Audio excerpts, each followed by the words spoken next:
भोजी मझिरे कहीं निया लगे भिडियोटी लास्ट जाए देखु। Hello everyone, Radhe Radhe, welcome कर मोर गोटे मिनी ब्लॉग को। आज आम साई गोटे बर्थडे भोजी देखुना ये आम नंगू भी पलि आई भोजी खाइबे। आज भोजीर आइटम थिला पूरी, खीरी, डालमा, भात, दुटा मिठा, चिलकोबी आउ हूँ पानी, खीरी एमती थिला। भोजी हम माने आपण मैंने तो जानते समस्ते एकत्रित हो खाइबे तार मजा कि अलग। जेहेतु आज जी हूँ अघिरा पुनी तो ये आमर साईर समस्ते छुआ पिला बुढ़ा हड़ा समस्ते मिठे अघि पुनी को टिके सेलिब्रेशन करते से आज एत जोर नि जाऊँगी।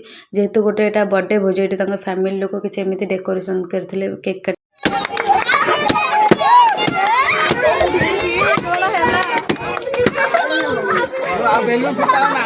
फ्रेंड्स आपण मैंने तो बर्थडे गर्ल को देखीदे टे विश करदे जन्मदिन एवं तार लंबा भविष्य आपण मैंने आशीर्वाद करेंगे। ये केक कटिंग सरला फोटोशूट चलला।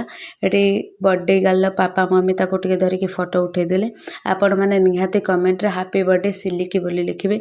वीडियोटी भल लगी लाइक करेंगे, शेयर करेंगे एंड चैनल को सब्सक्राइब करेंगे। रही सांग मैंने राधे राधे।